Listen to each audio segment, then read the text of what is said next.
તો અરવલ્લીના સુપ્રસિદ્ધ યાત્રાધામ શામળાજીમાં નવા વર્ષે ભક્તોની ભીડ જોવા મળી રહી છે।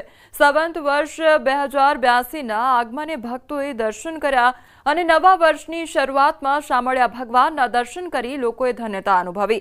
મંદિરમાં દર્શન માટે ભક્તોની લાંબી કતાર પણ જોવા મળી। આવનાર વર્ષ મંગલમય નીવડે એવી પ્રાર્થના સાથે દર્શન કરવામાં આવ્યા।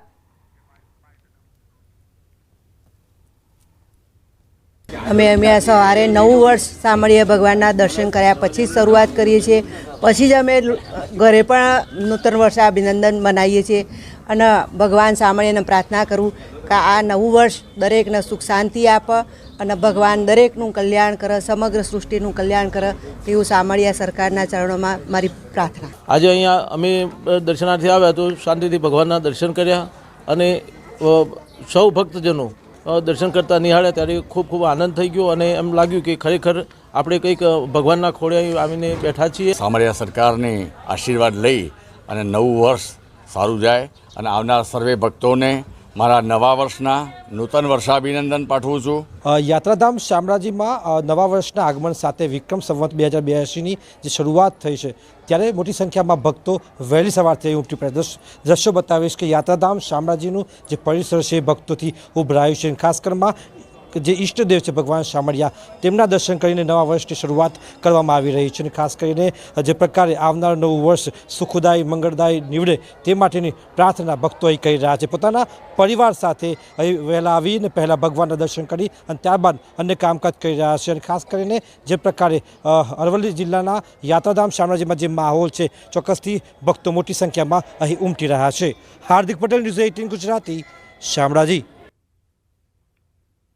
ભુજમાં સ્વામિનારાયણ મંદિરમાં દીપોત્સવનું ભવ્ય આયોજન કરવામાં આવ્યું। મંદિરમાં 1.5 લાખ દીવા પ્રગટતા અદ્ભુત નજારો પણ સર્જાયો હતો અને દીવાઓની જગમગાહટથી આખું મંદિર પરિસર પ્રકાશમય બની ગયું હતું। તો આકાશી નજારો પણ સામે આવ્યો છે કે જ્યાં દીપોત્સવનું આયોજન કરવામાં આવ્યું હતું અને આ ભવ્ય આયોજન થયું હતું।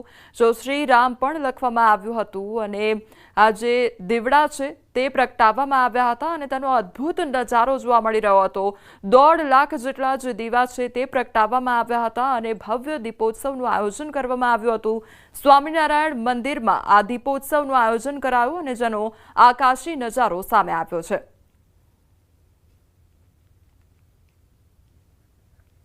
રાજકોટ જેતપુર સ્વામિનારાયણ ગાદી સ્થાન મંદિરમાં 11,000 દીવડા પ્રગટાવી દીપોત્સવની ઉજવણી કરવામાં આવી। મંદિરમાં એક સાથે 11,000 દીવડા પ્રગટતા મંદિર પરિસરમાં અદ્ભુત નજારો જોવા મળ્યો હતો। તો 11,000 જેટલા જે દીવડા છે તે પ્રગટાવવામાં આવ્યા હતા અને ત્યારબાદ દીપોત્સવની ઉજવણી કરવામાં આવી હતી। તો મંદિર પરિસરમાં ભક્તો પણ જોવા મળ્યા હતા અને તેમના દ્વારા પણ આ ખાસ દિવસની ઉજવણી કરવામાં આવી।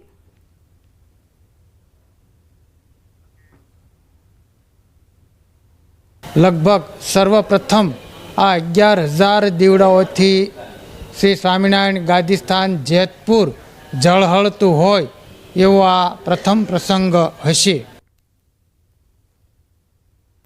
નર્મદાના ભૂછાડ ગામના લોકોએ દિવાળી પર વર્ષોથી ચાલી આવતી પ્રથાને જાળવી રાખી છે। આદિવાસી સમાજમાં વર્ષો પુરાણી દિવાળી ઉજવવાની એક પ્રથા છે જે પૂર્વજોથી ચાલી આવી છે। આ પ્રથાને આ વર્ષે પણ ઉજાગર કરી ધામધૂમથી દિવાળી પર્વની ઉજવણી કરવામાં આવી હતી। ગ્રામજનોએ હળીમળીને ધામધૂમથી દિવાળી પર્વ ઉજવ્યો હતો અને પીડી વસાવાના પૂર્વજો તેમના સમયે દિવાળીની સંધ્યાએ પોતાના ઘરના ચૂલામાંથી દીવી લઈ ગામમાં નીકળતા હતા અને જેમ જેમ તેઓ આગળ જતા હતા ગ્રામજનો તેમની પાછળ પોતાના ઘરમાંથી ઘાસના પૂડા સમાન દીવી લઈ તેમની પાછળ જોડાતા જતા હતા। ગ્રામજનો ગામના છેવાડે કુળદેવીના મંદિર પાસે તમામ દેવી એક જગ્યાએ ભેગી કરી બાદમાં ફટાકડા ફોડી હર્ષોલ્લાસ સાથે સમગ્ર ગ્રામજનો દિવાળીનો તહેવાર ઉજવ્યો હતો। દીવી લઈ હાથમાં દીવી બાળીએ, એ દીવીને સળગાવીને ઘરમાં બધે ફેરવીએ અને અમારી ભાષામાં બોલીએ કે દિવાળી માતા રોગ દોગ તાવ તરિયા લેતી જાજે ઓલુલુલુ, આટલું બોલીને સમગ્ર ઘરમાં ફરીને મારા ઘેરેથી આ દીવી છે એ પ્રથમ નીકળે, પછી મારી પાછળ આખું સમગ્ર ગામ દીવી સાથે આવે। આ જે પરંપરા છે એ હજુ પણ જે રીતે ચાલતી આવી છે એ રીતે જ ચાલશે. દાદાઓ પરદાદાઓ અને અમારી જે આવનાર પેઢી છે એ પણ આના કરતાં વ્યવસ્થિત દિવાળીને ઉજવશે. બોટાદના સુપ્રસિદ્ધ યાત્રાધામ શ્રી કષ્ટભંજન દેવ હનુમાનજી મંદિરે નૂતન વર્ષે ભાવિકોનું ઘોડાપુર ઉમટ્યું છે. દેશ વિદેશ અને રાજ્યના હજારો ભાવિકો દર્શને ઉમટી પડ્યા છે. તો શ્રી કષ્ટભંજન દેવ હનુમાનજી મહારાજને આજે અદ્ભુત સુવર્ણના વાઘા શણગાર દર્શન યોજાયા. નૂતન વર્ષ નિમિત્તે આજે વિશેષ શણગાર પૂજન અર્ચન આરતીનું આયોજન કરવામાં આવ્યું છે. બપોરે 56 ભોગ મીઠાઈનો અન્નકૂટ ધરાવાશે. તો ભાવિકોએ નવા વર્ષે કષ્ટભંજન દેવ હનુમાનજી મહારાજના દર્શન કરી ધન્યતા અનુભવી અને નૂતન વર્ષનો પ્રારંભ કર્યો. આજે નવલો વર્ષનો પ્રારંભ થઈ રહ્યો છે. હનુમાનજી મહારાજને કષ્ટભંજન દાદાને સુંદર મજાના સુવર્ણ રત્ન જડિત શણગાર ધરાવવામાં આવ્યા છે. આજે હજારો અને લાખો શ્રદ્ધાળુઓ દાદાના દર્શન કરીને પોતાના જીવનને ધન્ય બનાવશે. આજના દિવસે હનુમાનજી મહારાજના શરણોમાં પ્રાર્થના કરીએ આવનારું વર્ષ એ દરેક હરિભક્તો દર્શનાર્થીઓ એમના માટે ખૂબ સુખાકારી નીવડે. બસ જો અમે આજે દાદાના દર્શન કર્યા, આજે દાદાને સુવર્ણ વાઘાના દર્શન કર્યા, અંતરમાંથી બહુ ઓલું રાખ્યું અને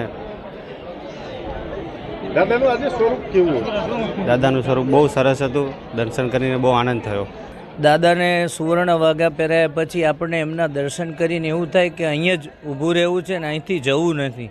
એટલે આપણા જીવમાં આપણા અંતરાત્મામાં એકદમ સાક્ષાત્કાર થાય અને દાદા અંદર સાક્ષાત હોવાની અનુભૂતિ થાય. આજે નૂતન વર્ષનો પ્રારંભ એટલે કે વિક્રમ સંવતના પ્રથમ દિવસે શ્રી કષ્ટભંજન દેવ હનુમાનજી મંદિર સાળંગપુર કે જે વિશ્વવિખ્યાત મંદિર છે, જ્યાં આદિ વ્યાધિ અને ઉપાધિમાંથી મુક્તિ મેળવવા માટે દેશ વિદેશ અને રાજ્યના અલગ અલગ જિલ્લાઓમાંથી હજારોની સંખ્યામાં ભાવિક ભક્તો જે છે તે દર્શને ઉમટી પડ્યા છે. ત્યારે આજે શ્રી કષ્ટભંજન દેવ હનુમાનજી મહારાજને વિશેષ કરોડોના ખર્ચે બનાવાયેલા સુવર્ણ વાઘાના ભવ્ય દિવ્ય શણગાર સજાવવામાં આવ્યા છે. આજે કષ્ટભંજન દેવ હનુમાનજી મંદિરને સંપૂર્ણ રીતે શણગાર સજાવવામાં આવ્યા છે અને દાદાના આજે અલૌકિક દર્શન કરી લાખોની સંખ્યામાં પધારેલા ભાવિક ભક્તો અને હરિભક્તો આજે નવા વર્ષની શરૂઆત કરે છે અને દાદાને આદિ વ્યાધિ અને ઉપાધિમાંથી મુક્તિ અપાવવા માટેની પ્રાર્થના કરી રહ્યા છે. નવું વર્ષ સૌનું સફળ જાય તે પ્રકારે ભાવિકો મોટી સંખ્યામાં અહીં દર્શને ઉમટી પડ્યા છે. તો સાથે જ શ્રી કષ્ટભંજન દેવ હનુમાનજી મહારાજને આજે 56 ભોગના અન્નકૂટનું પણ વિશેષ આયોજન જે છે તે કરવામાં આવ્યું છે. વિજયસિંહ ચુડાસમા, ન્યૂઝ 18 ગુજરાતી, સાળંગપુર, બોટાદ. પીએમ નરેન્દ્ર મોદીએ કેન્દ્રીય ગૃહમંત્રી અમિત શાહને જન્મદિવસની શુભકામના પાઠવી છે. સોશિયલ મીડિયા એક્સ પર લખ્યું, જાહેર સેવા પ્રત્યેના તેમના સમર્પણ અને મહેનતુ સ્વભાવ માટે તેઓ વ્યાપકપણે પ્રશંસનીય છે. તેમણે ભારતની આંતરિક સુરક્ષા વ્યવસ્થાને મજબૂત બનાવવા અને દરેક ભારતીય સલામતી અને ગૌરવપૂર્ણ જીવન જીવે તે સુનિશ્ચિત કરવા માટે પ્રશંસનીય પ્રયાસો કર્યા છે. તેમના લાંબા અને સ્વસ્થ જીવન માટે પ્રાર્થના કરી.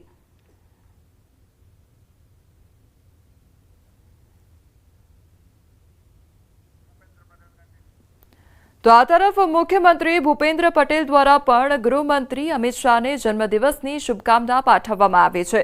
સોશિયલ મીડિયા પર લખ્યું, અડગ નેતૃત્વમાં દેશની આંતરિક સુરક્ષાની સ્થિતિ અત્યંત મજબૂત બની છે. આપના દ્રઢ મનોબળથી નક્સલવાદ નિર્મૂલન, ભ્રષ્ટાચાર મુક્તિ સહિતની બાબતોમાં દેશને અભૂતપૂર્વ સફળતા પ્રાપ્ત થઈ છે. આજે કેન્દ્રીય ગૃહમંત્રી અમિત શાહનો જન્મદિવસ છે, ત્યારે તેમના જન્મદિવસ નિમિત્તે અમદાવાદના સત્તાધાર 4 રસ્તા પાસેના જોગણી માતાજીના મંદિર પર હનુમાન ચાલીસાનો હોમાત્મક યજ્ઞ કરવામાં આવ્યો હતો. ગૃહમંત્રી અમિત શાહને શુભેચ્છા પાઠવવા તેમને દીર્ઘાયુષ્ય તેમજ નિરોગી જીવન અને ઉજ્જવળ કારકિર્દી પ્રાપ્ત થાય તેવી પ્રાર્થના કરવામાં આવી હતી. તેમજ મીઠાઈનું વિતરણ પણ કરવામાં આવ્યું.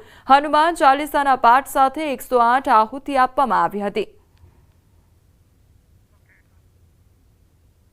આજે એમનો 62મા જન્મદિવસ નિમિત્તે જોગણી માતાના મંદિરે હનુમાન ચાલીસાના પાઠ કરી એ આહુતિ આપી અને એમના આયુષ્ય માટે અને નિરોગી રહે એના માટે અને દેશની આવી જ રીતે સેવા કરતા રહે એના માટે આ યજ્ઞ કરવામાં આવ્યો. કેન્દ્રીય ગૃહમંત્રી અમિત શાહ નૂતન વર્ષ પર હળવા મૂડમાં નજરે પડ્યા. પૌત્રી સાથે સિંધુ ભવન રોડ પર આવેલા ગેમ ઝોનની મુલાકાત તેમના દ્વારા લેવામાં આવી. ગેમ ઝોનમાં પૌત્રી સાથે ગેમ રમતા તેઓ નજરે પડ્યા હતા. તો ગેમ ઝોનમાં અન્ય બાળકોને મળી સારા ભવિષ્યની શુભકામના પણ તેમના દ્વારા પાઠવવામાં આવી.